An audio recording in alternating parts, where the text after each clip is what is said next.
Ladies and gentlemen, brothers and sisters, comrades and friends, today I'm going to be Professor Ian Phillips for the course Education 101. This is the 9th and final lecture in the series on student teaching in the job market, current affairs, and the like. And I just want to say, starting off here, you guys are in for a treat. This is by far going to be the most important lecture that you ever listen to in your collegiate careers before trying to find a teaching job. And with risk of sounding conceited, I really mean that statement. I'm not over exaggerating. And why do I say this? Well, all of the information in this lecture is information that you're not really going to find in any other college course, any university in the world, right? Because I'm just going to be completely upfront with you, be completely honest with you. I'm not going to lie to you.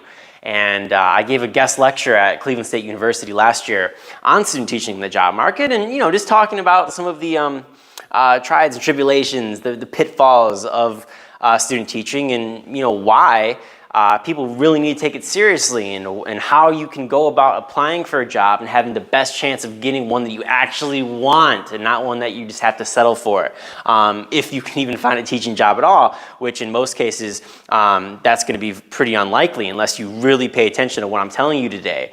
And you say to yourself, it's like, well, how come my university's lying? Look, they even track the statistics. It's like, yeah, all right, so let's say what the statistic is, right? We'll say, okay, 97% of our college graduates find a job after completing this program, right? They didn't say that you're going to find a teaching job. They said that you're going to find a job. That's working at McDonald's, that's working at a library, that's working at some office somewhere 4 cities over, that's working in some, I don't know, wherever, right?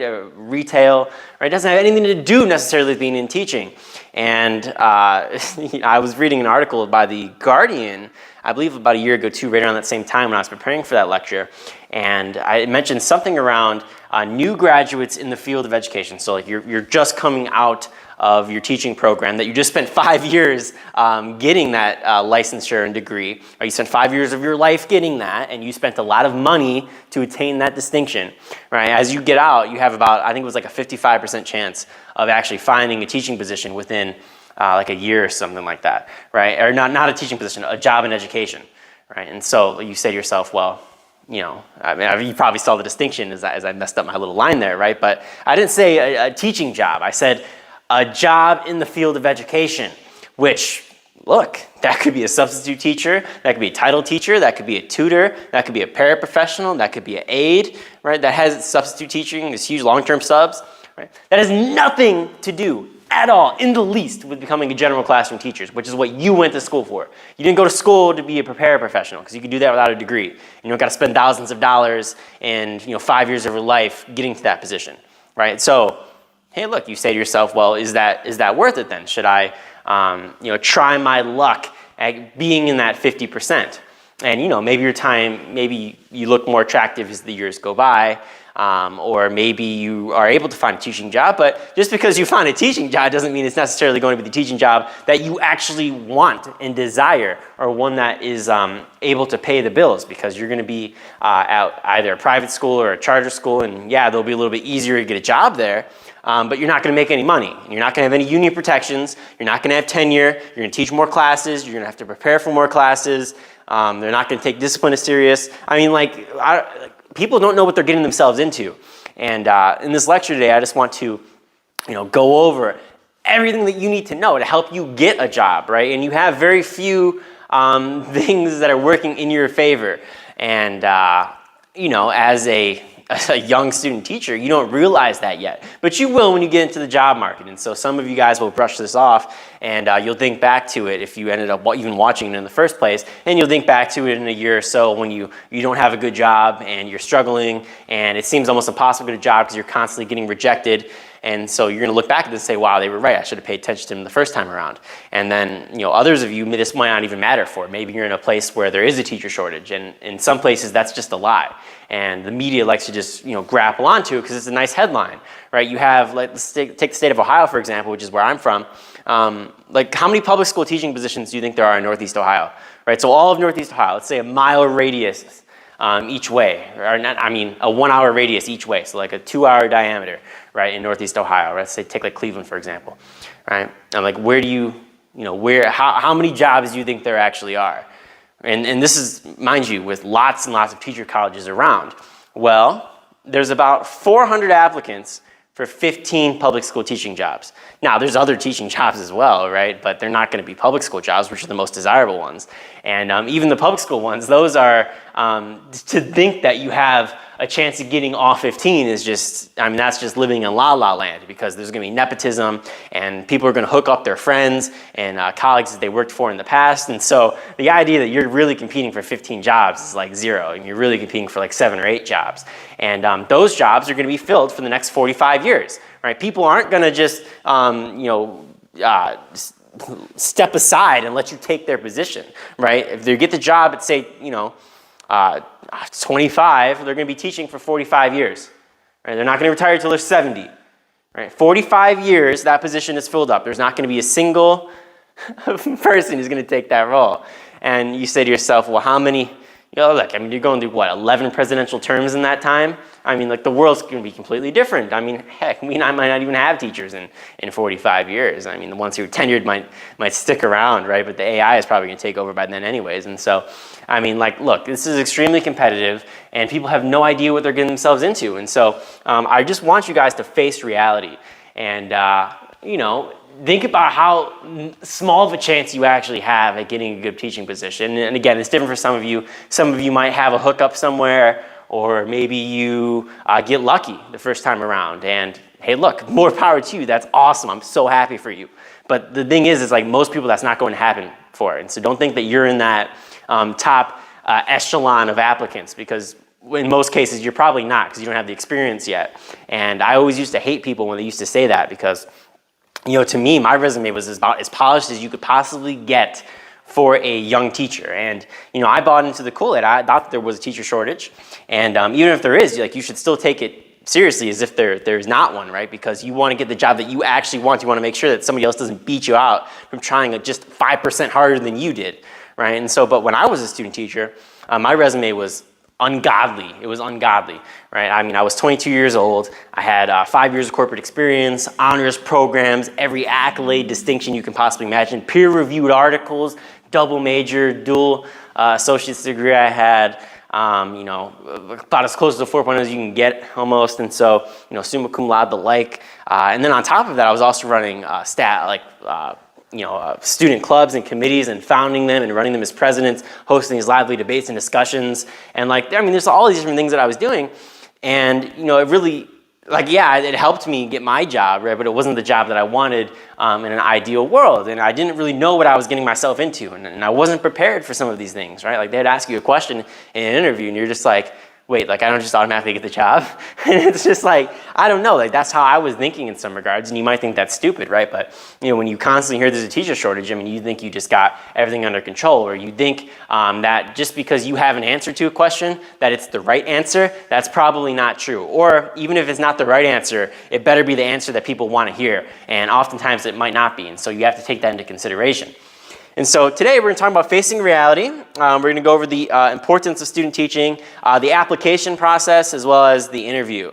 And these, again, I cannot overstate how important listening to this lecture is. When I gave my lecture at Cleveland State University about a year ago, I remember I just scared these kids to death, right? And I went over, I was like, hey, well, look, I did the whole thing. I was like, raise your hand if you guys want a teaching job after 5 years of teaching, right? And I was like, okay, well, statistically, half of you guys are going to get a job in the field of education. You can see, everybody in the cocky arrogance, right, that they have, just their eyes, they're thinking to themselves, some of them freaked out, right? Then you got other ones who are like, I got this. I'm the top 0.5% and the top 50%, right? But, then you just beat them down with it. It's substitute teachers, long-term sub, paraprofessional, tutor, right? Title teacher, librarian, right? Any aide, right? Any other thing besides actually being a general classroom teacher, that's what you're probably going to do. And if you are a general classroom teacher, again, it might not be in a public school. So you're going to have a much easier time getting a charter school job, right? But those positions are desirable over time. And so maybe they're a good start for your career, and they can be. And I honestly, in an ideal world, I would recommend probably going to a charter school for a year or two just to get the experience, because they're very rough environments and they're very different than public schools are in a lot of regards. And so, I think that you can test the water a little bit more. You can have a little bit more freedom. But you're going to have to deal with a lot more, rough students and whatnot, discipline's not going to be taken as seriously, and it can't be, right? Because this is a business, right? It's not, you're not in it for the education in the charter world. Like, yeah, you are in it for the education, right? But the company only cares about the money. And so the idea is to keep students in that seat no matter what, because that is how they get paid, right? They're not going to suspend kids and get them out of your hair, because then they do not get paid. And if they don't get paid, well, then you don't have a job. And so in some regards, right, you have no choice but to deal with it. And so anyways, we're going to be talking about all these different things here. When I was giving that lecture, I just, I thought to myself, I was like looking at them afterwards, right? And they really thought that this was one of the most important lectures they ever heard. And so I really hope that you guys feel the same way, and we'll jump right on into it here. So anyways, after the application though, we will cover the interview process. And so anyways, let's get to it. All right, so facing reality, right? Facing reality. We're going to go over the difference really quickly about charter versus public versus private schools. And then we'll work our way down. We'll work our way down the list. And we already talked about some of these for a little bit here, so we'll make this quick and clean. Do you hear? Quick and clean. Anyways, charter school versus public versus private.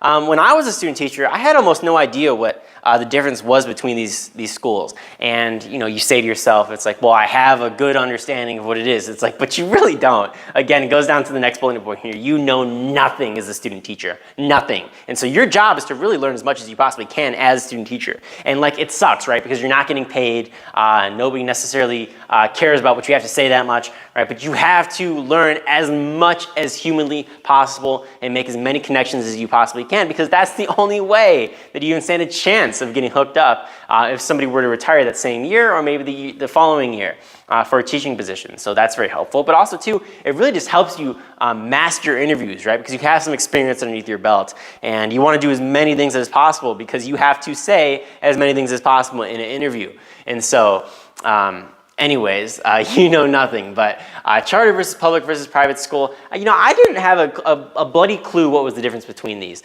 And it's very easy to conceptualize, but it's not something that people talk about that much. And you certainly don't talk about that in student teaching programs. For some reason, I can't understand why, because it's these are very crucial distinctions. And these can put you down completely different career trajectories. And so we'll start off with the lowest of the low. Right, private schools, right? Those are the schools that you definitely do not want to be at under any circumstances. Now, you could say to yourself, if money is no object, and you truly, and I mean truly, I'm not just saying like, oh, why are you going to teaching for the money? It's like, well, you know what, you should probably think about that, right? Because you have to feed yourself, you have to have a good living, and you shouldn't be starving, right? After you just spent 5 years trying to, get the certifications to better society. And so like, you should care about money, right? Like, we should all care about money. But you're not going in there to go be working like a private equity firm or somewhere you're going to make a whole lot of money computer programming. You're not going to make as much as you could if you went into those fields. It's like, yeah, true, right? But you have to really ask yourself, if money is something that's important at all in any capacity, then you do not want to go to a private school. It's the last option. Like, yeah, you might apply there your first year or so, because if you can't get a teaching job anywhere else, it's going to be better than nothing, right? But private schools, you definitely do not want to be there. They pay the lowest by far out of any other type of school, charter or public. And the only upside about private schools, well, look, you also have let me cover the downsides first. You also have the downside of they oftentimes are very religious. And so, look, maybe you're a religious person, maybe you want to be in a religious school, fair game to you, right? But if you're not like that, well then, and I'm not for religion in schools in any capacity. And so for me, like that was like a big no-no. I really didn't want to be in private schools, because I think children should make up their own minds when they get a little bit older. I don't think that it should be pushed on kids at a young age. And so people will say, well, it's my choice. And it's like, fair enough, man. As a parent, I guess it's your choice, right? But I would say that you should really have kids make up their own minds. And so I'm not really a big fan of religion in schools in any capacity. And so those are the downsides of private schools, right? But what are the upsides? Well, the only upside really is that you have kids who are oftentimes going to be a lot more socialized. So behavior is really not an issue at private schools. And if you're being extremely bad at a private school, like they'll just get rid of you. And they have no tolerance at all in the least for misbehavior at private schools. And that's a big plus, right? Because you don't realize how just unbearable discipline can be some days, right? Especially if you're in a rougher school. And it's like, yeah, maybe you're in like some suburb somewhere, it's not that bad. Or maybe you're in some like AP or honors class, right? But that just means that you have no idea what it's like in any other environment. And so it can be extremely difficult to deal with discipline. And private schools don't really have any disciplinary issues. It's like the worst things that they're gonna have, I mean, those get taken care of so fast that, I mean, it's a problem for like a day, once a year, and that's it, right? Whereas, you know, they have 400 of those instances happen every single day at a public school, and so, or a charter school for that matter. And so, like, look, private schools, I mean, they're really good on discipline. So that's one thing. If you want a little bit more stress-free environment, in the sense that you have less discipline to worry about, it might be beneficial. But in the same breath, so back to more negatives, you're also gonna be teaching more classes and preparing for more classes at the same time. And you're not gonna have as many benefits, obviously, right? Like sometimes they offer like a 401k, for example, which is pretty good. And so charter schools, they may or may not offer those, but private schools almost always do. But the pay is so low that you probably won't even be worrying about that. And so there's really no reason to go to private school. It's like the last option. All right, next up we have the charter schools. So this is like a big step up. Boom, we're moving up the totem pole. Charter schools are like a quasi-public slash private entity. Charter schools are private schools that are publicly funded, right? So you have a private corporation, a private organization, and they're running the school, right? But they're getting public funds to run that school. And so they're gonna be for profit, right? Now, you might be able to have a nonprofit charter school, right? But I don't really even know how that would work. Most of that, 99% of the time, they're in it for profit, and so they want to make as much money as they possibly can. That's the name of the game. They want to make as much money as they possibly can. And you know, they'll kid you otherwise and say blah blah blah blah blah, or we have this program and this program and blah blah blah blah blah. And it's like, yes, they might have that, and like, yes, they have other motives outside of just making money. Of course they do. And the teachers there are great. Maybe the teachers there really want to teach. And so maybe that's, you know, something that is, you know, taken into consideration, right? Like, look, just because you're at a charter school, for example, doesn't mean that you're not like in it solely for the education of the students. Like, you might be solely into it for the education of the students, right? But the organization itself is out to make money. Right? And so they're not going to always uphold the best practices in the field of education because of that. And so you might want to uphold them, but the company's not going to allow you to. And that's the distinction with charter schools. And so you look at like discipline, for example, it's going to be extremely bad, right? Because like, why would you get rid of people? Like, it's not going to be nearly as good as like a private school or a public school, right? Because like if you get rid of people, you're not getting paid. And if you don't get paid, well, then you go out of business. And then everybody's going to be upset on the board who owns some of the equity in that company. And so like, look, charter schools, they got very rough discipline, and oftentimes too, the pay is only slightly better than private schools. Now it's going to be better, but it's only slightly better than private schools. And it is, how do I put it this way? You don't have a union. You also don't have the possibility for tenure. You're going to be teaching more classes. You're going to be preparing for more classes. And, you know, again, like, you're going to have less resources and programs for the students. And so those are about the downsides of the charter school. And that's one of the reasons why you want to move away from them as soon as possible. And you want to get yourself into a long-term public school, which is the crown jewel. So boom, again, we're moving up the totem pole. What is a public school? A public school is a school that is just publicly funded, right? And they're run publicly. So that has nothing to do with any private entity in the least. So again, private school, purely private, right? They're privately funded, and they're funded through tuition, right? That's how they're privately funded. And then they are run privately. Charter schools are run privately, and they may or may not be tuition. Most of the time they're not tuition, but they're run privately, and they get public funds to run that charter school. And then public schools are completely run publicly, and they get public funds in order to run them. And you know, public schools, right? Like, the benefits are extreme, right? You teach less classes. You're going to prepare for less classes. You're gonna have less responsibility overall. You're gonna have union protections, which is huge, right? So you can't be fired on a whim. You have the possibility for tenure to where you really can't be fired. I mean, like, short of hitting a student, like, you're really not gonna get fired if you have tenure. Like, it's almost impossible to fire somebody who has tenure. And so that's a huge benefit, especially if you're in this for the long haul. Like, you really want to get in a position where you can get tenure. You're also going to have a lot more programs and things for students to engage with. And just because charter schools simply don't have the money to do it. And if they did have the money, it's going into the coffers of people who really want to line their pockets. And so, public schools, they got more programs and whatnot, and that's a great thing. And so if you had to pick one, you pick public school. Unless it's like a really, really bad public school, and even still, you're going to have all those benefits and that pay, right? But the charter school, is most of the time going to be second on the list. Public school is going to be number one, and then private school is going to be on the bottom in almost every single situation, with very, very, very, very few exceptions. And so again, that's what you want to be thinking about the entire time. And like, this is long-winded, right? But you have to understand this, right? Because if you're looking to accept a job and you have no idea what you're getting yourself into, let's say you get a public school job and you get a charter school job, it's like you are almost in every single situation making the wrong decision by choosing charter school. And that's even if you like the people there. Like, I love the people who were there when I was in the charter school. I liked everybody I worked with, and I was able to grow and whatnot. But it's just like, and like for me, it worked out perfectly. Like, I only taught at a charter school for 2 years, and now I'm in the public system, and that was a great experience for me, right? But if you get stuck there for 10 years, 5 years, 10 years, right, even longer, it's like, then it's a mistake, 100%. If you have the option to go to a public school. Maybe you don't, and so therefore you stay in a charter school. But if you have the option to leave, then you pick public. And so just understand that as a student teacher and really do your research.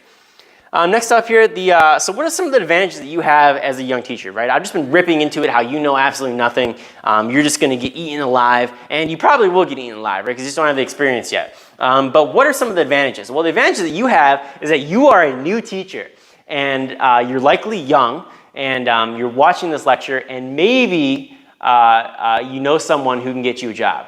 And so, look, if you're a young teacher, sometimes people are willing to give you more chances. Not always, right? The field of education is extremely ageist, If you're young, it can benefit you, but it might not benefit you. You don't want to be too young, but you also don't want to be too old, right? And so there's like a sweet spot in there.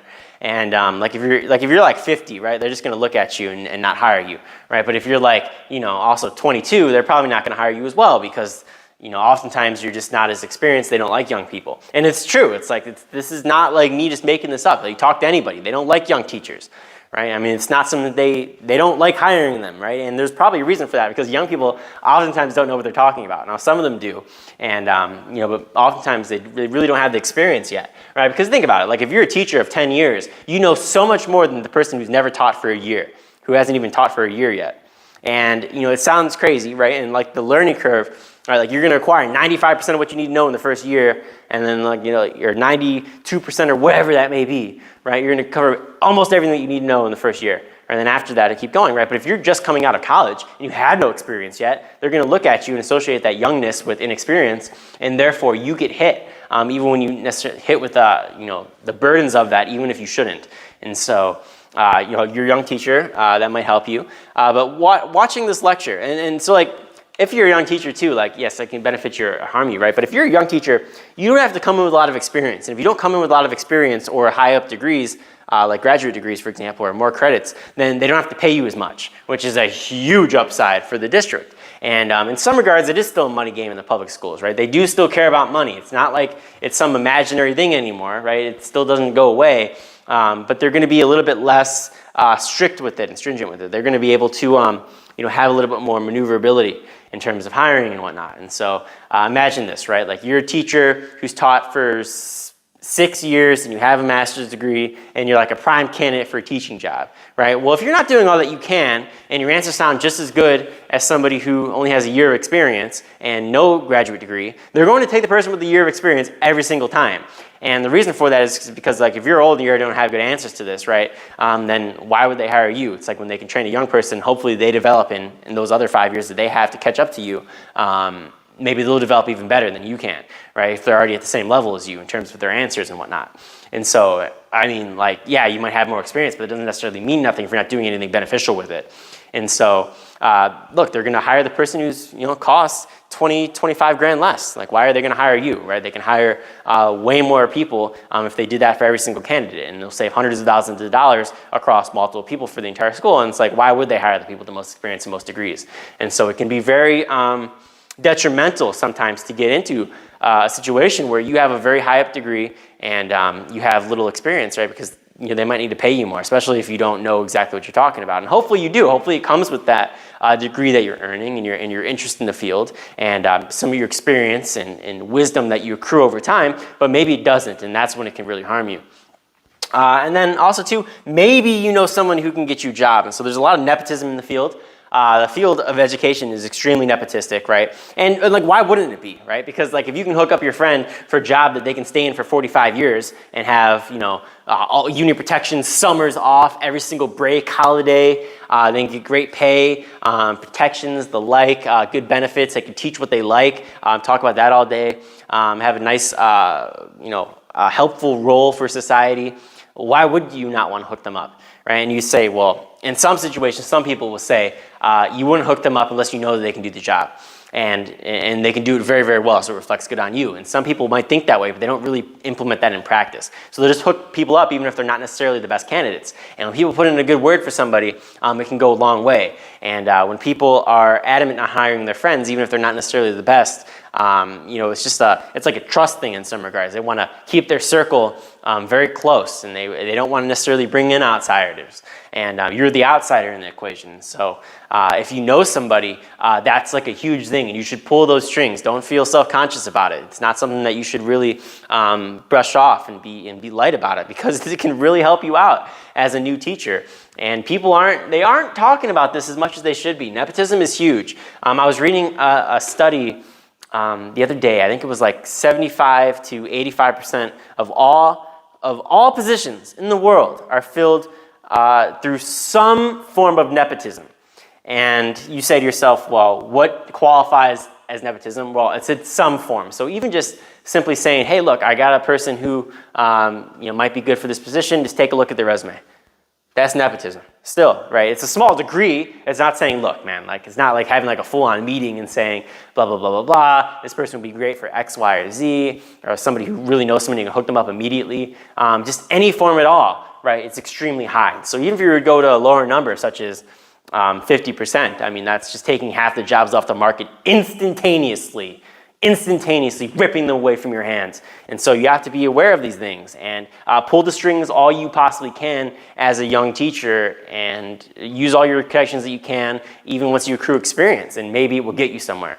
And always be asking around, always look for favors that people can give you, and it can go a long way, right? Because once you get the job, well, then you can hook other people up and people that they know for the next 45 years. And so very important. Next up here, we're going to talk about the importance of student teaching, right? So it was funny when I was giving my lecture at Cleveland State, and I love the professor there. She's so awesome. Like, we're pretty good colleagues now, friends.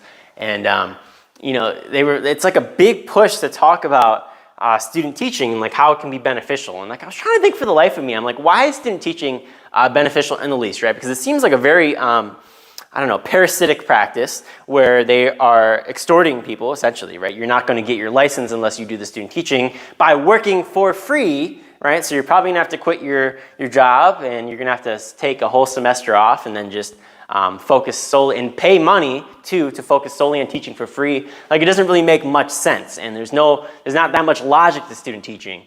But it is something that can be very beneficial for you, and if you are going to go through with student teaching, which you probably are if you're watching this lecture, you should really familiarize yourself with as much information as possible. And then you want to make connections above all else. And so, like, why is it important? It's important to learn as much as you possibly can, because this is your chance. This is your chance before the upcoming school year to learn and accrue as much experience as humanly possible. You want to get your hands into everything, and it sucks. It's stupid. It's unfair. It's not to say that I necessarily agree with the practice that you as a young student teacher should have to spend all of your time working for free, right? But you should really go above and beyond. I'm talking 80 hours a week.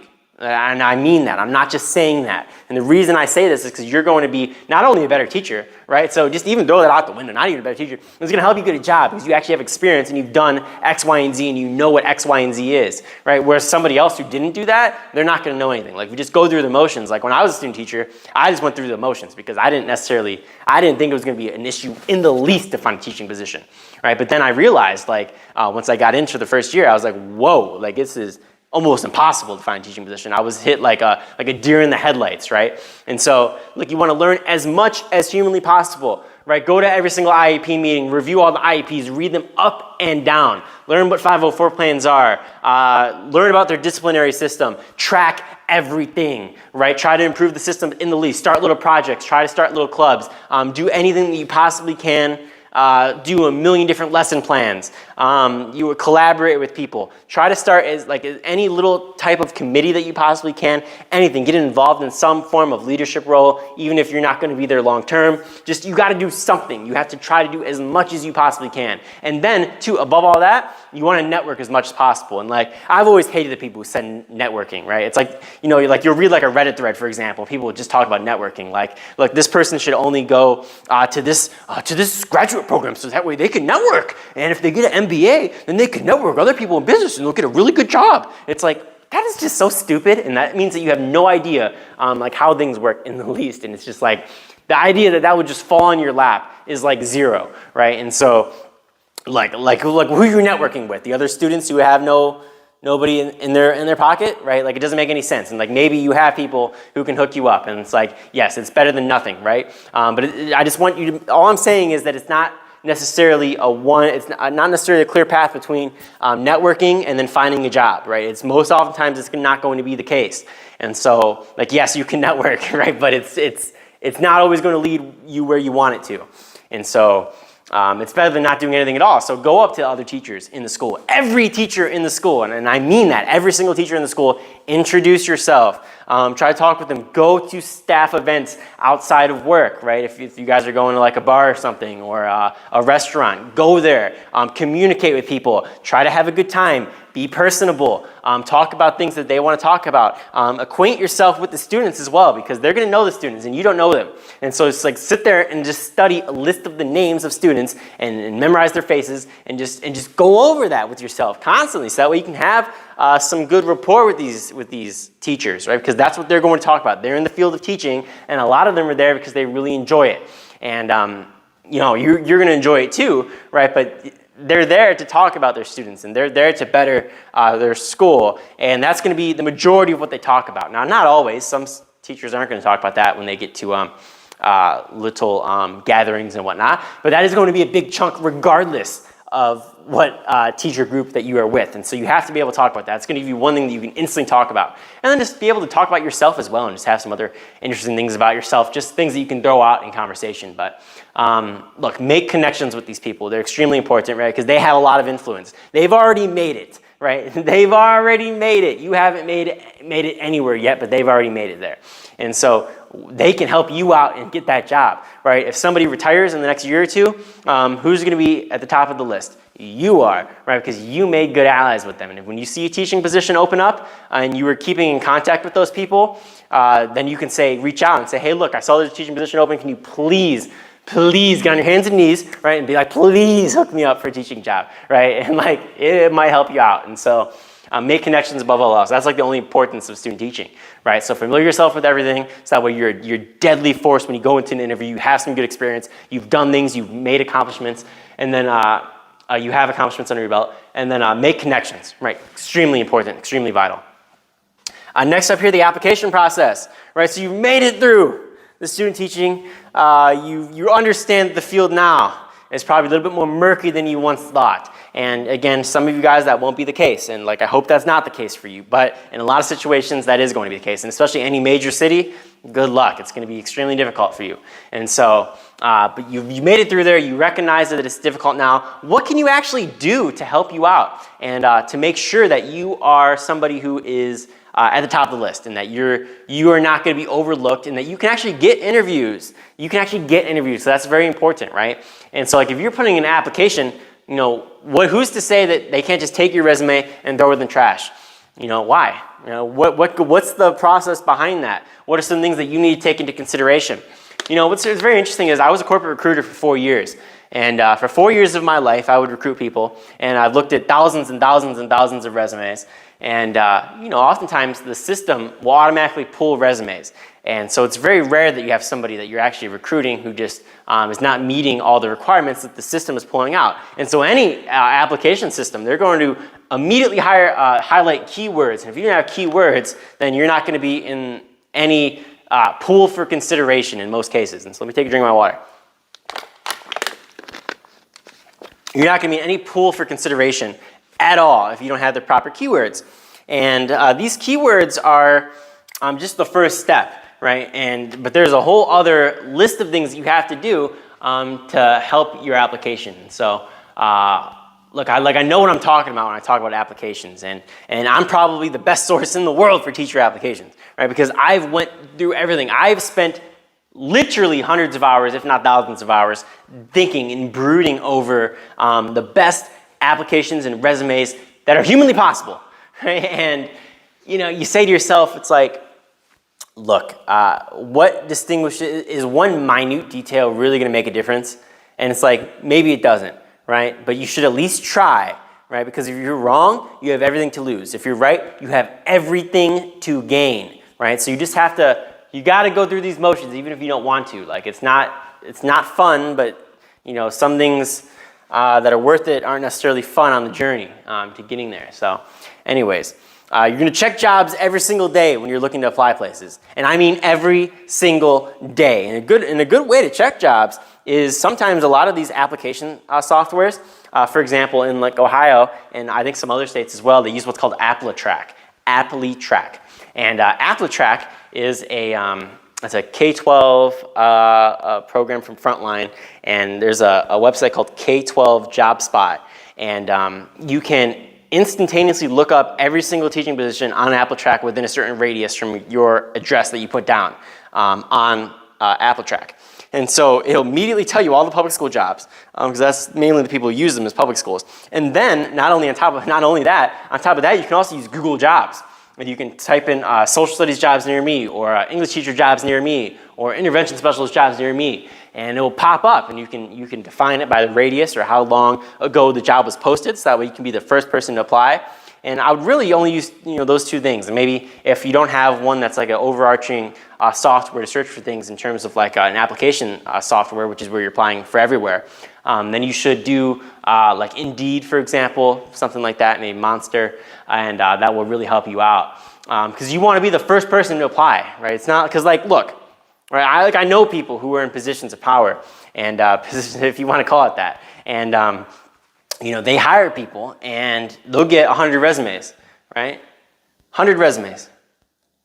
If you're not in like the top 10, your resume is getting thrown in the trash. And like, I hate to say it, right? But that's the way that it is. And so don't think to yourself that, well, I applied within the window, the opportunity window. It's like, yeah, but they're not looking at you though. They want people who are applying immediately. And maybe they do look at you, right? But a lot of people they're not going to do that, right? These HR professionals, they're not going to look through every single resume or even take into consideration every single resume that the system's pulling for them unless you were one of the first people, because they want to fill the jobs and they want to fill them quick in a lot of cases. And and you're competing with a lot of people too, so it just looks good, You don't want to be the last person to apply when everybody else was already made aware of it, and maybe you're the first person being made aware of it, but it's just like a conscientiousness thing, right? You want to screen for people who are very hardworking, checking every day. So check every single day. You want to be the first one to apply for some of these jobs, and some of these jobs too, the windows will be very small. So that's another reason as well. If you're a person applying, you might only have 3 days, right, to fulfill that window. And if you're not applying within those 3 days, well, then game over, right? So maybe the job gets posted on Thursday night, and you check Thursday afternoon, and then it goes through all Friday, and then Saturday and Sunday. Monday, it's already closed, right? So you just missed your opportunity to work at a good district when you actually maybe could have stood a chance if you were constantly checking and looking to apply for positions. So just don't take any day off, even the weekends, right? Like, it doesn't, think about these things. Or, even if it's posted like on the end of Friday, right? And then you got Saturday, Sunday, there's 2 days right there. You don't apply on Monday, well, game over, right? So think about it, right? Like, these things are gonna be posted in like weird times, and you're gonna have to be one of those people who can apply quickly. Next up here, to be brutal/relentless. You wanna constantly, because you're gonna get rejected so many times that you're gonna get used to it. And that's one of the funny things here, is that like if you're a psychologist, for example, and I'm not a psychologist, right? But I've watched a lot of psychology lectures, read a lot of books on psychology. One of the things you want to do is like exposure therapy in some regards with people who are scared of things, right? So if you're scared of rejection, you're going to get over that quickly, right? And because you're just going to get beaten down constantly, right? Like you're just going to get rejected. We regret to inform you. Hello, we're just updating you that the position has been filled. And like eventually you're just going to get used to it, right? So don't be scared of that. You're going to get rejected, but you got to be brutal. You got to be relentless. You got to constantly be applying, even if you're going to get rejected. And it just comes, and eventually you're just going to get used to it. You'll get a little numb to it. And you might not necessarily be happy about it, right? But at least you know not to feel sad about yourself. Don't feel down. Just keep pushing forward. And yeah.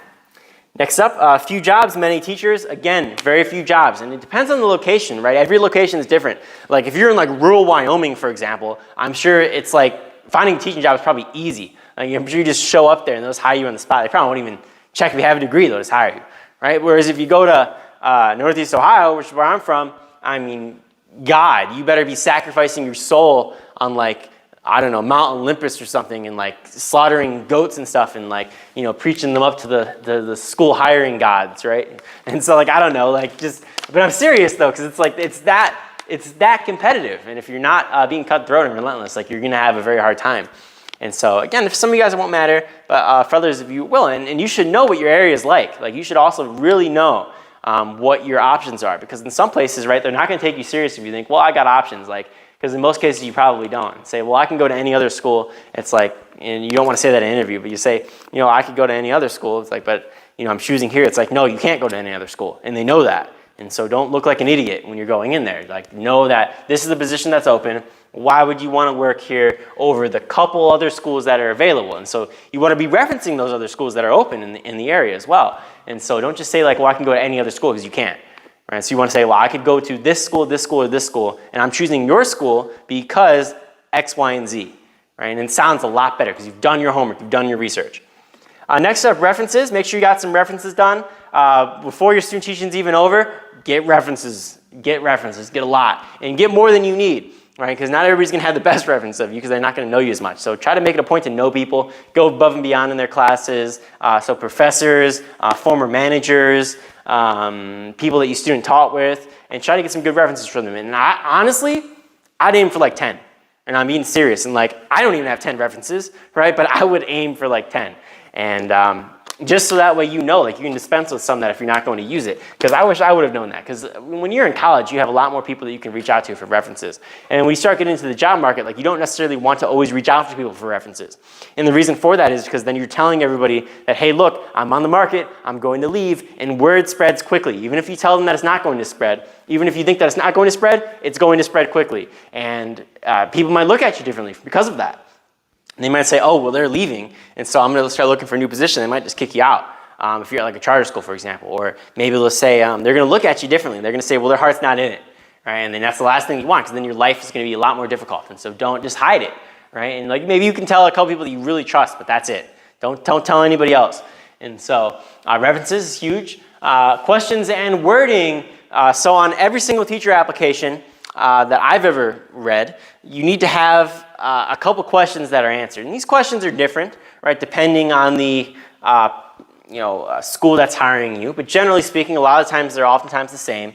So like, how do you cater to a wide range of skills and abilities for students?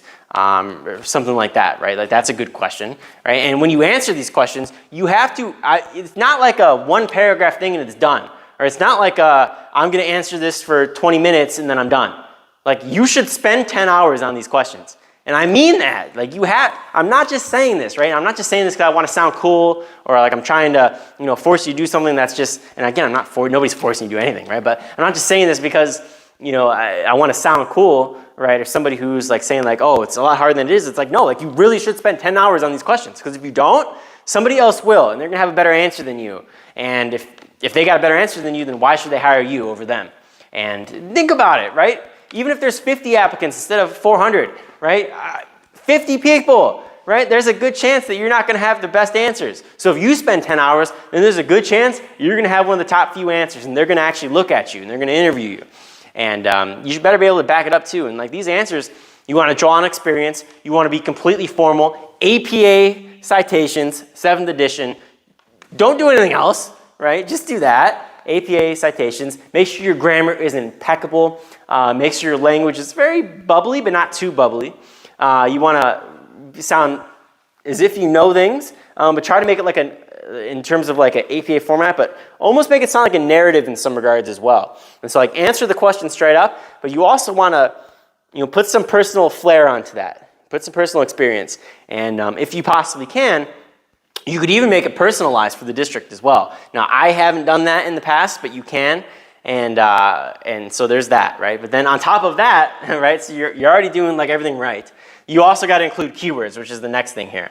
And keywords is crucial, right? If you're not mentioning certain keywords, such as like, project-based learning, stakeholder engagement, culturally relevant teaching, differentiation, inquiry, data, for example, they're not even going to look at you. And if they're not looking at you, well then you're not going to get an interview. You don't get an interview, you're not going to get a job. You don't get a job, then you're going to be very annoyed that you spent 5 years of your life and all that money and throwing it down the drain. So put the proper keywords down, and we'll talk about that here in a second. Any certifications you have ever done, put those down. Anything, right? So think about it now, because some of these things are going to come to you, right? Because you're not tracking down all your certifications. Some of you guys probably don't have an updated resume. Start making an updated resume right now. And think about all these certifications that you have, and you're going to make a certifications tab. Anything that you've done, first aid, some health and safety thing, CPR, I don't know. Just think of things like that and put it down on your resume. Any sort of license that you have, anything, right? You want to put it down. Let's see here. List any and all achievements with student teaching. So like, look, I improved student grades I improved student performance index scores by 20 points, for example. Or you could say I reduced disciplinary infractions by improving our PBIS system by 20%. Right? Just little things like that go a long way, because it shows you have experience with some of these key programs that schools are going to use.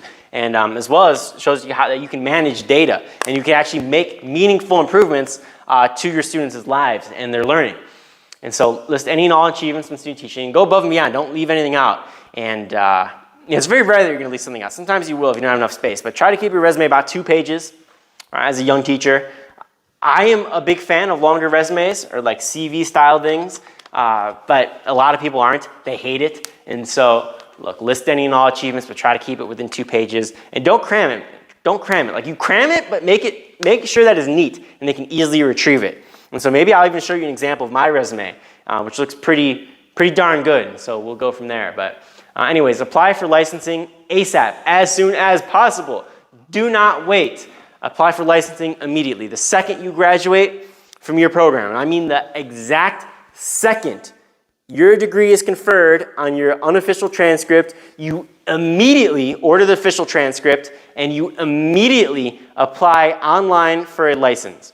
And you send your official transcripts off to the state and they will award you your teaching license. And so don't wait, right? Because on the application for a teacher, one of the things that they're going to ask is, are you a licensed teacher? Well, if you say no, I'm in the process of getting it, they're going to look down on you for that, right? Because they don't know if you're going to get it.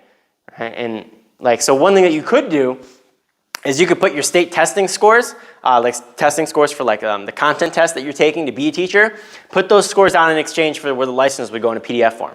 So do that, right? And so that you're in the process of getting it. But then, as soon as you get your license, the exact second update everything. Make sure you put the license down. It's very important. And you'll notice too in interviews, people oftentimes, they don't really care about what your background is in terms of education. They don't. They'll listen to you, right? And they'll be like, oh, okay. Oh, cool. You got a bachelor's in history? Cool. Yeah, cool. Oh, you got 40,000 honors distinctions? Cool. Oh, you got other certificates? Cool. Yeah, that's awesome. You did some program? Oh, cool. Yeah. But then as soon as you say, oh yeah, I got a license in 7 to 12 integrated social studies, they'll be like, oh, you got a license? Check. Right? So they only care about the license. They don't even care about anything else that you've done.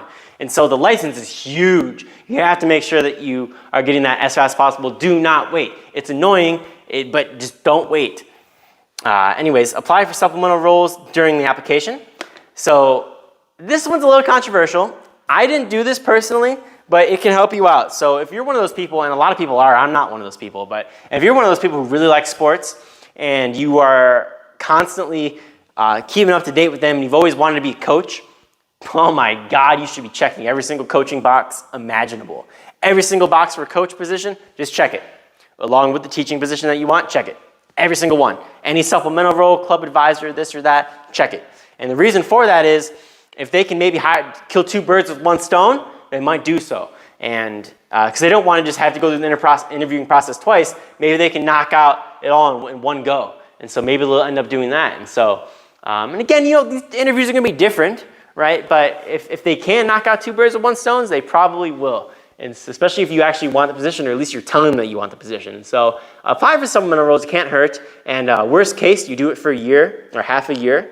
And then boom, you can not do it again the next year. Say, well, it really wasn't what I thought, and so I'm going to pass on it for this year. But again, thank you for the offer. It was awesome while it lasted. And so just say something like that, right? And it gets your foot in the door. Anyways, personal cold emails. Also, too, it's some good experience as well to be like a coach as well. So maybe if you can even do some of that during student teaching, just to some small capacity. But anyways, personalized cold email / cover letter. So I always reach out to people via cold emails, and this is a practice that has died down a lot over time. I know at one point you used to have to reach out to people actually and say, hey, look, I want to work at your place, and they'd actually just hire you, right? And that's a completely foreign world nowadays. Nowadays they're like, well, did you apply online? It's like, well, no. It's like, okay, then why are you talking to me? Get away from me and stop wasting my time, right? And so, hey, look, you can do a cold email, but make sure you've applied first and then cold email them. And these cold emails, you want to personalize them. So know everything that you possibly can about the people who are interviewing you. And that can be a little bit tricky, but try to use sources like LinkedIn, for example. Look at their biographies or autobiographies on their school websites. Read any document that's mentioning them, any news articles, anything. Learn everything that you can about these individuals before you email them. And try to relate something back to them. Maybe you're alumni of the same school. Maybe you have similar interests, that you've done certain things, like you both, I don't know, maybe they were a track coach and you were a track coach, or like they were track coach and you were like a track runner and you like track or something. I don't know, just something, right? But try to personalize it. And also, too, try to tell them how you can benefit their school district, right? Because they don't want just people who are reaching out to them and with nothing to offer. They want to say, well, look, this person said they can do this, this, and this for me. I'm still probably not even going to look at the email. I'm still probably going to throw it in the trash. But if you're lucky, maybe they latch onto it and it can help you out. So personalize everything. And personalizing, we're going to go through like how you can personalize things, because it's a tough skill to acquire, but we're going to give you some resources you can use to learn everything you can about a particular district and school. So personalized cold emails, also the cover letter. The cover letter is funny. Like I remember I had when I was talking to people about this, and I was like, look, like the cover letters suck. Nobody reads cover letters. Nobody wants to do cover letters. They're useless. They're pointless. I'm never going to read cover letters when I'm an administrator and or somebody who's hiring other teachers, right? But I don't know. Maybe some people do read cover letters. I don't like them personally, but you need to have them. And to me, I think the resume should speak more for itself than a cover letter. Like, come on, a cover letter. Like, what is this? Like really, like, come on. Like, we all know what we're thinking right now. Like, there's no point in having a cover letter. But you gotta have the cover letter. And when you have the cover letter, you gotta go above and beyond with the cover letter. Because if you don't, there's like, 200 applicants, there is some starving person out there who's just like licking their lips with bloodshot eyes because they've been sitting there for 12 hours writing that cover letter, personalizing it, and they will do all they can to make it sound as good as humanly possible. And if you're not that person, right, that's the person that you got to compete with, right, they're going to take you out. And you don't want to get taken out, right? Because again, you only got to get a job once, right? And now you might want to move into a better district over time and whatnot, yes, but there's going to be less pressure. The most pressure is in your first public school teaching job. Once you get that, you're secure for life. You don't really got to worry. And so, like, there's a lot of pressure on this. You should go above and beyond. And once you've done it once, you only got to do it just one time, and that's it. You never got to do it again. When another job opens up for that same district, if you still want to work there, or maybe you haven't got another job yet, then you can apply with that same cover letter. And so, personalized cold emails, cover letter. And then do not tell a soul. Don't tell anybody. You don't want it to backfire on you.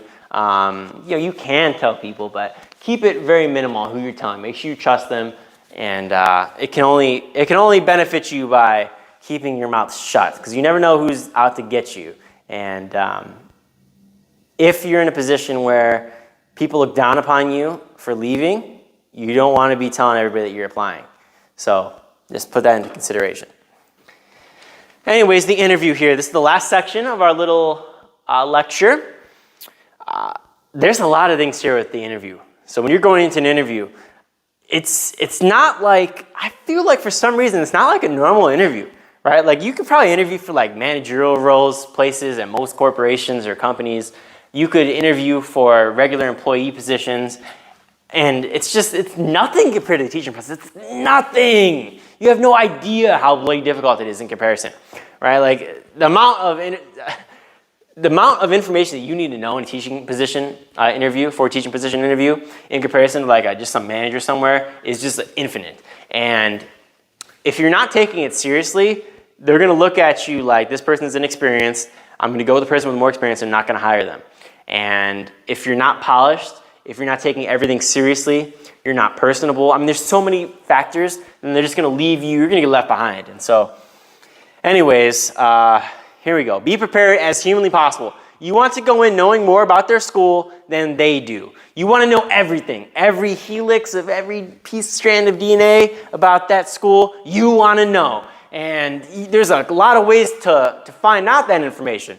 And so there's YouTube videos, board meetings, student handbook, COVID plans, state report cards, district calendars, history / Wikipedia, current events / news articles, memorize the website, learn the programs offered, research the interviewers. Like know everything about these people, and I mean that, everything about them. And the reason for that is when you go into an interview, you can personalize your answers to the school at hand. And so it's not just about answering things in a theoretical sense, it's also about practicality. So you say, look, I would normally handle a situation by this way and this way and this way, and I really think it would benefit your school if I did this and this because you guys offer this program or you guys have this practice. I was reading up online when I was doing my research. I did all my homework. I know everything about you guys, right? And just say it. So YouTube videos, right? What are some basic school updates, for example, on YouTube videos, right? For the school, from the district webpage or the school's YouTube page. Board meetings, right? When I go into an interview, I'll watch 10 board meetings. Right? 10 board meetings. You put that on 2x speed, just fly through them, right? Fly through those board meetings. And you got to watch them. You learn a lot about the school and what they have to offer, as well as what's going on in the community at large. So not necessarily even about the school that you're applying to, but the entire district and a lot of their practices. So that's very important. Student handbook, what are some of their practices? And student handbook will tell you a lot. Like do they got a PBIS system? If so, do they got like a behavior matrix with that? How are they like handling discipline on a daily basis? That's and that's the main reason why you want to read the student handbook. As well as any other like practices they have, for example, like GPA requirements to play in sports or class offerings, for instance, right? Like it's like a course catalog. Like do they offer a lot of electives? Do they offer minimal electives? Do they got a lot of career and technical programs? Do they not have career and technical programs? You got to know these things, and so that way you can relate things back to your students and like your answers. And so next up here, COVID plans. What are some of the precautions that were in place during COVID, and how did COVID impact the education at that school that is being taken place currently? So for example, did everybody get laptops at the school? Right? Well, in most cases, yes. And so you should know that. Okay, well, if they're using laptops now, what kind of learning management system are they using? Are you familiar with that learning management system? And if you're not familiar with it, go on YouTube and watch a 2-hour tutorial to figure out how to use it totally in depth, or a half an hour tutorial. Anything that you could possibly do to learn that system. Say, I got experience with that. I already know how to run it. My courses are already on there. When I was a student teacher, I put it online. I put my stuff online like this way and this way and this way. And if it wasn't that same program, say, look, when I was a student teacher, I did it on a different program, but I know I'm totally familiar with that one. I've watched like everything because I was doing my research for your guys' district. I know exactly how to run it. Today's, it was no problem. And so COVID plans, very important. State report cards. State report cards will be like demographics, right? How each demographic is performing, as well as the ranking of your school and their performance levels in terms of performance index scores or just even proficiency scores in general, how students are performing. So you should know how students are performing, and you should know the demographics of schools because they're going to ask you about demographics eventually when you get through an interview, and at least to some capacity. And they also want to know, like, did you even know about their scores? And like, what is a score that you should expect from your students? And so if you can mention that in an interview, like when you bring up data, for example, say, well, look, I know the average performance index score was, 67 for your school, and I scored a 75 on my performance in this score. And like granted, you'll say, the demographics might be slightly different, but there was some good overlap for this demographic and this demographic. And like you just sound so educated and professional, and like there's a lot of work involved with that, but you're not going to get interviews all the time, so you don't always have to do this research. It's not like this is completely void until you get to it's like completely void really until you get past the application process. And so a lot more research is going to be involved in the interview as opposed to some of the personalization that you're going to do in the application. Applications more so like you're researching some of the administrators, people who are hiring. You might research the website and whatnot, but that's really it. And then like the interview will be for like everybody. Like you're going to want to research as much as you possibly can in every capacity. And so anyways, that's state report cards. District calendars. So what are some of the events going on in the school district? Are they hosting a lot of interesting events for the kids? Are they hosting a lot of interesting events for the staff? Professional development, collaboration. Are they hosting a lot of just fun, engaging, enrichment activities?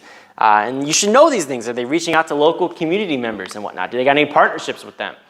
And that will really help you. So district calendars, history/Wikipedia. You have a lot of history about schools, and it's something that not a lot of people take into consideration nowadays. I think I might be a little biased because I like history, or that was my major, was history, and so historian at heart. But you can go to Wikipedia. A lot of times if it's a bigger school, a school that's been around for a long time, they'll have a Wikipedia page. Read about the history. It'll only be a couple paragraphs because it's not going to be a lot.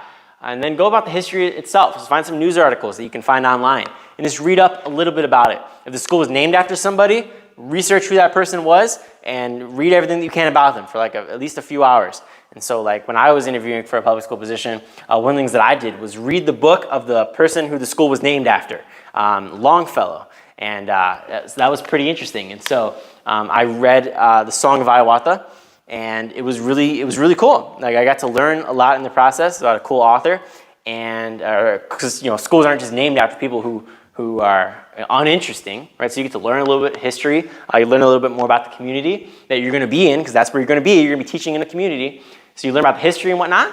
And you say to yourself, well, hey, look, I can maybe I can hopefully contribute in some regard to this history's enrichment in the future. Right? So I already know about this. Right? It was pretty interesting. I'm a big fan of what they did. Blah blah blah blah blah. Some of the culture might still be embedded in that school because it's the same environment, the same community still. And so, history such Wikipedia, a little less important, but still important. It's another differentiation tactic to differentiate you from other candidates. Then current events / news. Let me take a sip of my water real quick. I feel like I'm rambling, but this is a lot of information. Current events / news. Know what's going on in the school at any given point. At any given point, is the school facing some crisis in terms of like strikes or union battles, collective bargaining agreements? You should read those, by the way, too. Collective bargaining agreements. I didn't even put those on here, but you should. Like union contracts, read all of those. That way you know some more practices. What are some things that are going on? Did some student achieve something really great? Or did the school go state in like a sport, for example? Did the school win some type of art contest or something? Current events / news. And that's going to oftentimes be listed on the website, which is why I put it right after. So memorize the website. You're going to find a lot of information. Most of your information is really going to be on the website. And that's going to be a lot of crucial information. Do bullet points. Take notes on like a single piece of paper. You'll find a way to do that. And you'll thank yourself for it. So memorize the website. Learn the programs offered. So know everything about what's offered there at the school. And so that way you have more of an opportunity to say, look, I can benefit you in this way, that way, or this way. Anyways, research the interviewers is next, so know everything about these people. Try to get who the interviewers are going to be from HR or the principal themselves that reaches out to you when they're trying to hire you for a position. Just learn everything about them, and you're going to forget it eventually if you get the job or if you don't get the job. But just know it for the interview, and it can only help you. Learn the programs, research the interviewers, learn everything about the partner organizations as well. That's a big thing, right? Because schools partner with people, and they're very proud about earning these partnerships. Because, it's not easy to get a partnership somewhere. A lot of times people don't do things for free, and so it's very difficult to get some form of collaboration between two different entities and to actually organize that in a meaningful manner. And it's a lot of work on behalf of people who are there at the school because they might be involved in those partner organizations, and you want to show that you care about those. And so learn everything about the partner organizations, and in some regards, that's an extension of the school itself, right? And what those partner organizations offer, you can use to your advantage at the school. And so you'll say like, well, maybe they offer counseling services. You can mention that when you're talking about, troubled youth, for example, people who have a very tough time as a difficult student, like with home life, for example. You can mention that and just say like, look, maybe you can even refer them to counseling services, or reach out to school counselors and they can refer them to the counseling services because that's probably more appropriate. And so, there's that. Next up, just some basic stuff, basic stuff, right? Stuff that you should do without me even telling you. Dress professionally. Maybe match the school colors, for example, right? If you want to go above and beyond, be extra crazy like I would be. And so dress professionally. Look, for a guy, it's very easy, a suit. You wear a suit, that's what you do. You wear a suit. For a woman, I'm not necessarily sure exactly what you guys would wear, but you could wear a suit too, or you could wear like a dress or something. I'm not really sure exactly what you guys wear, but you guys know better than I do. So dress professionally. And maybe match the school colors, and you can bring that up in an interview. Say, look, I even wore the school colors. I was so excited to be here. Right? And just peppy, happy. And then next up, you'll bring your copies of your resume, a very well-written lesson plan, an IEP accommodations log. So have lots of copies of your resume that you can pass out to everybody. Have a bunch of copies of your lessons that you can hand out to everybody, a sample lesson plan. And the reason for that, again, a review from last week here, this is why I was saving it.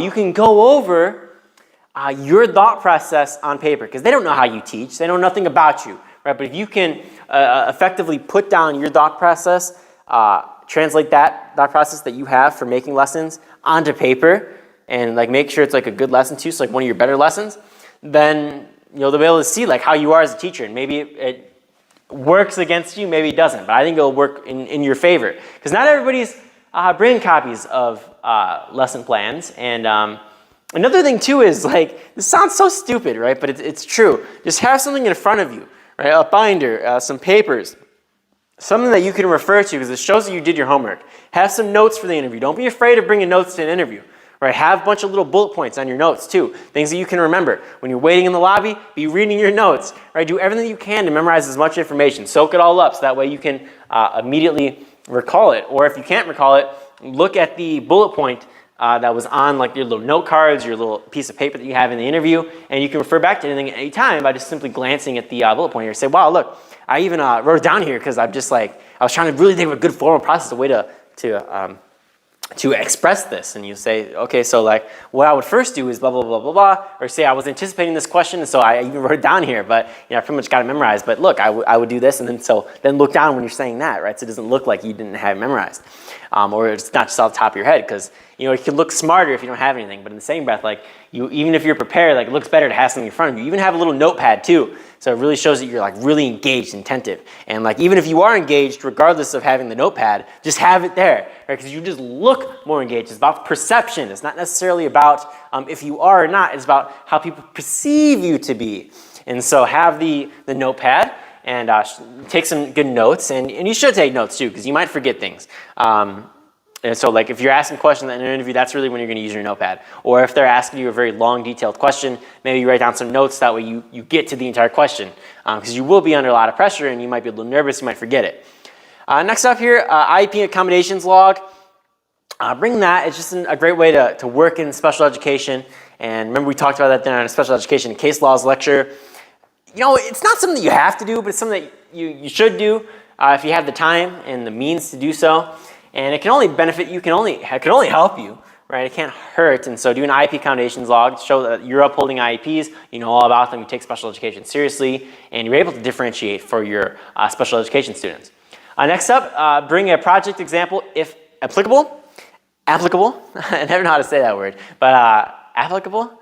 Let's go with that. And a project example can be something small, right? But people might lose their minds. I have a friend who's a teacher, and he was telling me at another school that he was at, he had a person come into an interview, and they showed, and they had some diorama or something. I don't remember what it was. I can't remember what the diorama was, but they brought it in, right? An example of what their lesson. So they brought their lesson plan, and they showed a tangible product of what students are going to make, and the people just lost their minds. They lost their minds, and they hired him, right? Because it's something that it's going above and beyond what most teachers would ever possibly do.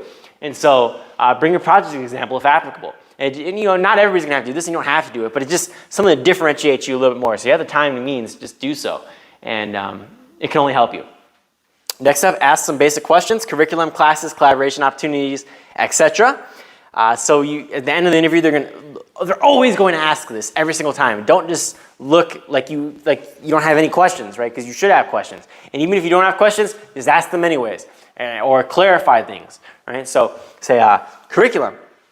So say I didn't see your guys' curriculum online. Like, what curriculum are you guys using? You guys have any for this particular subject? And they'll tell you. Say classes. So what kind of classes am I going to be teaching, and how many of them am I going to teach? Or I might not even mention the how many, but I would say, what kind of classes am I going to be teaching? And if so, how many of each? So say something like that. Say, what's my schedule? Is there going to be, I wouldn't mention things like planning, for example, but you could. So mention something like collaboration, for example. That might be a little better, so which is the next key here. So that kind of works in a little bit with planning. So say, what are some collaboration opportunities that you guys have between staff members here? Am I going to be able to do so in my planning, for example? So you try to work it in that way. And, you know, just any other thing that, you know, comes into mind, right? And personalize it to the school. So ask some things. Say, like, how can I start my own club of activities here? You know, the answer is always yes, and so don't even ask that. But, you know, maybe say, I noticed that you guys had this. Is there a way, like, I could maybe get in on a club opportunity that's already taken by somebody else, like just to join, as well as be another staff member, because I really believe in this type of activity. So something like that. Next up here, practice, where's my mouse, there we go. Practice interview questions. And like, when you're practicing interview questions, like, God, like it does suck, and it's not fun, but you gotta practice them. And because you're gonna get a lot better over time, and once you eventually get them, it's gonna be like a routine. Eventually you're gonna become so polished at this that people are gonna look at you like, dude, like you can just tell when somebody spent 20 hours just talking to themselves in the mirror versus somebody who didn't. Because, you know, when I talk to student teachers, sometimes and I'm helping them, like I'll say, hey, look, do you have some good answers to some of these questions? And they'll say to themselves, well, I think I got some good answers, or at least I can, I like to think that I have good answers to these particular questions. And then you'll ask them, say, okay, well, okay, let's do a little mock interview real quick here. So, you know, just tell me about your behavior management plan. Like, what's your behavior management style? What's your classroom management look like? And yeah, go from there. And then they'll just be like, well, blah, blah, blah, blah, blah. And it just sounds terrible. And it's really slow. Nothing that they say sounds attractive, right? And so, like, you'll have these things prepared. Don't want to be a deer in the headlights. It's the last thing you want to interview because you're not going to look good. Data. How are you using data? They're going to ask about data. And if they're not asking about data, mention data. And it's that way you really look like you're one of those people who knows how to help your students in the best manner possible, right? Because you think to yourself, well, these interventions that I'm using are very helpful and students are going to respond great to it. It's like, why do you think that? Well, I think that because of these articles that I read, or I did so with my student mentor teacher.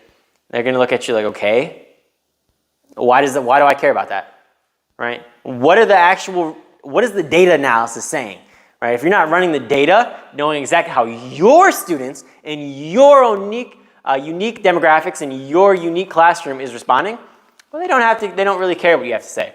And so how are you using data to inform your decisions? That's what you should be doing.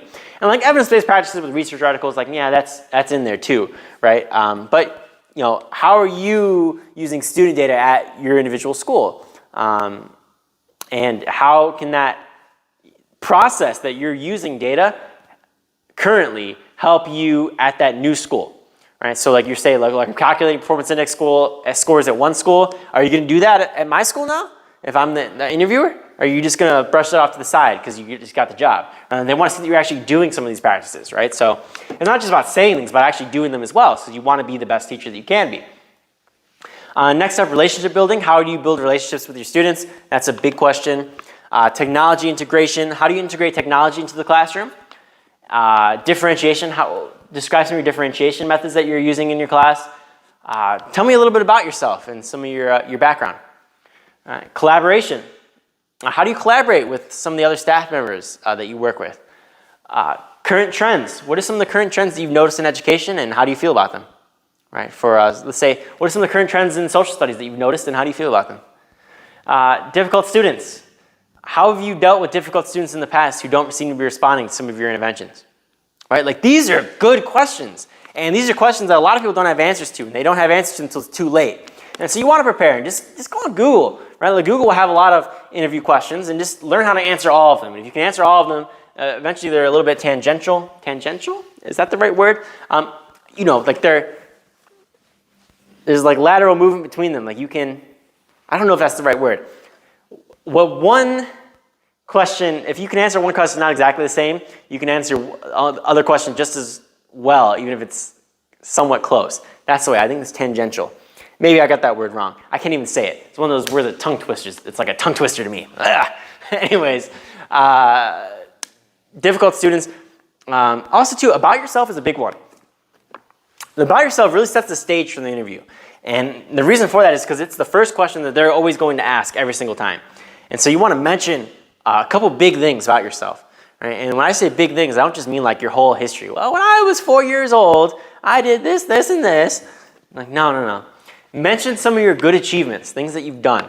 Right? So you say, look, I've worked here for X number of years. Right? When I was there, I accomplished this, this, and this. When I was in college, I did this, this, and this. I graduated with these blah, blah, blah, blah distinctions. I got this major, I got this license, blah, blah, blah, blah, blah. And when I was a student teacher, I did this, this, and this. And you know, I accomplished some really big goals when I was there. And that's how you want to say describe yourself. Right? And so you could even mention some other little things too, like I'm a very caring or empathetic individual. It's like, yeah, that's fine, but like everybody is, right? And so just like don't even mention it. Right? Now, you can, but make sure you're talking about things you've actually accomplished in terms of your career. All right, so next up here, you want to mention the following. So differentiation, stakeholder engagement / collaboration, culturally relevant teaching, project-based learning, PBIS, inquiry-based instruction, and data. All right, so if you remember what we were talking about when I said that if you do not mention your license, people don't care what your background is, your education, your experience, right? They're going to be mentioning it, they're going to care about it, right? But they're not going to check off that little box. And the reason for that is because they have what's called teacher interviewing rubrics. And now you think to yourself, oh God, now I got to worry about a rubric? Well, what do these rubrics look like?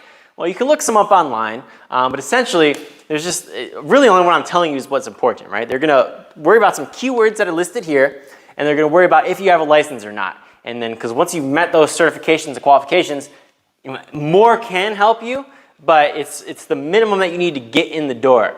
And, you know, like if you think about it this way, and the reason it's not too strict is because nepotism, right? Like if you're a person who's going to hire somebody, you just want to make sure that they're qualified, even if they're not necessarily the best candidate, right? So maybe they're the 11th best candidate, and you got 10 other people who are better than them. Well, those 10 other people are going to cast to the wayside because that other person's met the qualifications. And so even if they're not as qualified as somebody else, they're still qualified in accordance with the rules and regulations of that school district. And so, or the practices of that school district. And so, a lot of these keywords here, you gotta mention. Again, it's one of those things where they're gonna have their little rubric, and if you don't mention some of these keywords, they're not gonna give you a check. And now, some things that you might say, they might write a little note on, and maybe they do that by the section, and maybe that's helpful. Maybe what you said was good. But they're also gonna do little check marks, or they're gonna rank you, little circles or something. And so you wanna make sure that you're answering questions in a certain way. So behavior management, for example, right? You're gonna mention things like PBIS, for instance.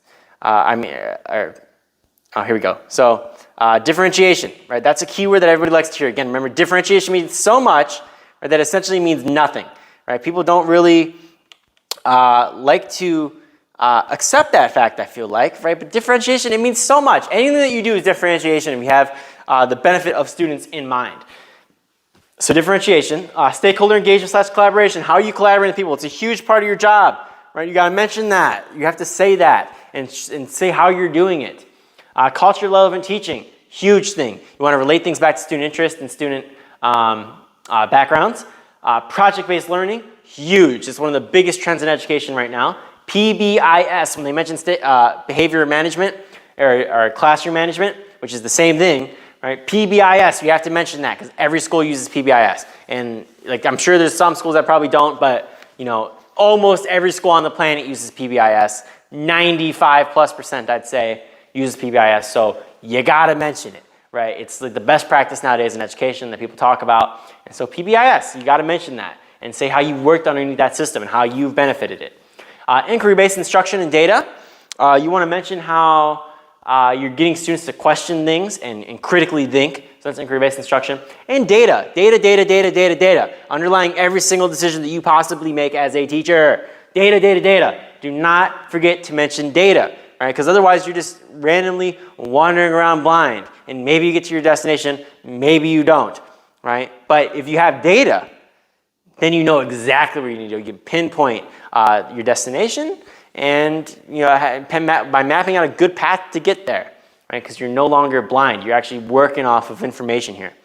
And then next up, well, that's really it. So mention those. And so that's a good start. And a lot of these things too, you should mention in the questions that are on the application as well. So make sure you're mentioning things like this because it can only benefit you because the keywords will just eat your resume alive if you don't have them down. And another trick I learned too, one thing that you could do, and I don't recommend this, but you could do it, right, is you could put down it's like size 1 font in like a footer, and you could just write down all the keywords and just make them in white font, right? Or maybe even like a small text box and like put it here. So that way when people have like PDF, like it'll pop up, but they'll have to highlight it. It'll be in the most random spot that they never would highlight it.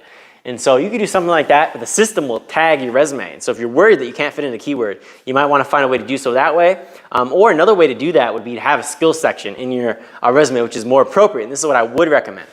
And so let me show you guys here really quickly. All right, here. So here's a good sample for like the skills on a resume, right? Like what should this look like here? This is where you can put all of your keywords without having to worry about like where you can place them or try to fit them into your questions. Your resume will do this for you. So you'll say transparent grading, flexibility, leadership, collaboration/teamwork, scaffolding, student-centered learning, rubric making, time management, behavior/classroom management, patience, stakeholder communication, persistence, goal setting, creativity, project-based learning, differentiation, engagement of learners, inquiry-based learning. Right? So you're going to put down all of these little skills here. And then other skills too you might even have inside of your experience. And so these are like for the skills that you didn't have down in your experience that you can hopefully tag some keyword to get your resume a little boost there in the application system. And so there's something like that, right? Then we'll go down to the last one here. You'll send the follow-up emails. You'll send follow-up emails. Now, what do these look like? You'll say to yourself, hey, thank you for interviewing with me today. I'm very excited to get to know more about your school, and I would really love to work there. And I appreciate your meeting with me, and have a great rest of your weekend. Or I would look forward to your response in the future. It's something basic, right? You can make it up in 10 seconds. Right? It's something basic. You want to make sure that it is just professional, and let them know that you're interested. Express that you're very interested in the position. Say, hey, thank you so much for interviewing with me today. I'm extremely interested in the position, and I look forward to hearing back from you in the coming weeks. Best, then put your name. All right, and then also, too, you want to make sure that you have a good email signature. Right? So put like some little pictures down. Put like your name, put any degrees that you have, and that will really look professional, or positions that you hold or have held in some capacity. So you just look better. Like you say student teacher, for example, if you're a student teacher, right? Very easy and looks more professional than just your name. So anyways, send the follow-up emails, and that's really the last thing. People are gonna remember that, right? It's just another way for you to get your name into their heads. And always follow up. Don't be afraid to follow up with people. They're there to hire people, and that's their job, right? So even if they don't like it, look, you better email them because it can't hurt you. It can only help you. It can never harm you. And so just follow up the email. And if you don't hear back within, I'd say, well, they're going to tell you when you'll hear back, right? So that's another question you could ask at the interview. Say, well, when will I hear back for the next round or the next interview? I'm super excited to work. I'd love to be a part of your team. And they'll say, hey, look, we're expecting another week or two, right? So if they say a week or two, wait 2 weeks, and if you haven't heard anything back, and again, you just send the first follow-up the same day or the day after, right? Don't wait more than 1 day. Don't wait more than 24 hours. So send that within 24 hours. But the earlier the better. And so send that follow-up email, and if you don't hear back after those 2 weeks then you send another one. Say, hey, I just want to express my continued interest in the position. I was wondering if you have any updates about the role. Say, I'm still super excited to, that's it. You already said you expressed your continued interest. So say question mark and say, have a great rest of your day, best, Ian, right? Or whatever, again, your email signature, right? So send your follow-up emails. Can only help, can't hurt. And that's pretty much the lecture here. Again, some of this is repetitive. And some of this is not necessarily going to be anything new to you, or it's things that you know deep down that you should have been doing, but it's extremely important. And it's stuff that is oftentimes taken for granted in the profession of teaching and in the job market in general. And so just look, go above and beyond. It can't hurt you. And as a teacher, you want to do all you can to be in the best position that you possibly can be, right? Because the job market is just not great. And once you get those jobs, you're set for the rest of your life. And it's not like normal jobs, right? Like we got union protections, we got tenure. Right? You stay in a district for like 3 or 4 years, you're going to get tenure. Nobody can touch you. You're untouchable almost. And so you got a job now, you're secure for the rest of your life. You can do what you love for the rest of your life. And so take these things seriously until you get one of these roles. And it can only benefit you. It can't harm you. And so look, take these into consideration. Everything I said is something that you should be practicing. I'm not trying to steer you in the wrong direction. I'm not trying to sound just hyperbolize things. These are things that you should be doing because it can only benefit you. And even if you're in these positions where, hey, look, maybe there is a true teacher shortage in some places, and there is, right? Well, then maybe this doesn't really matter for you. It's not that applicable. Or maybe you know somebody, right, who can help you get a job. And you're going to look back and say, well, this person was just crazy. I don't know what they're talking about. And I hope that you end up in that situation. But for most people, that's probably not going to be the case. And so you want to do all that you possibly can. And take the journey take the journey with strides, right? Like these things are not going to happen overnight. You're going to grow a lot as a teacher in your first couple years. And even if you end up in a place where you don't necessarily want to be long term, make the most out of it, right? Like have some good experiences there. Do all that you possibly can. And have some fun while you're doing it. And maybe it'll turn out to be a good experience, especially if you only do that for a couple years and you move on to a place where you really want to be long term. Now you have some experience, some otherworldly experience, right? Like you've been elsewhere, right? You're learned, you're well traveled in the realm of teaching positions. And so again, it can only benefit you. It can't harm you. Now, that's really the end of the lecture series. There's not much more to say. Heartbreaking, I know. We'll have lectures periodically on the YouTube channel from now on. We'll also make a whole bunch of little individualized clips for the rest of the series. And so we'll go lecture by lecture, break down to little 5-10 minute clips and upload those separately on YouTube. Maybe do some YouTube shorts as well. And hopefully we can get some good traction for the lecture series. Please share this with people that you know of, people who are struggling in the teaching profession, people who want to better their craft or find a good job in the teaching profession, because that's what I made the lecture series for, was to help you find a job. And I try not to sugarcoat things, right? Because I wish things weren't sugarcoated for me when I was a teacher. And again, remember, like the statistics, just think it back to it, right? Let's say 97% of all graduates from this program get a job. Right? That's just a job. That has nothing to do with a good job that you actually want or what you went to school for. And you got to take this into consideration, because oftentimes the numbers are a little bit murky. And just look at the statistics for any position, right? People oftentimes don't end up in positions where they need a degree. And if they do end up in positions where they need a degree, it might not be the position that they actually, in the field that they actually wanted. And if it is in the field they actually wanted, it might not be in the position that they wanted within that field. And so these things are complex, and you got to take these things. Don't take them lightly. Don't take them lightly. Again, it can only harm you. And so I sound like a broken record here, just stalling the inevitable here at the end of the series. But do reach out. Do share the video. Leave any comments. I'll be sure to answer absolutely anything. Follow me on social media. Be sure to subscribe. And yeah, that will conclude the lecture series. So thank you guys so much for watching. And thank you very much. Bye.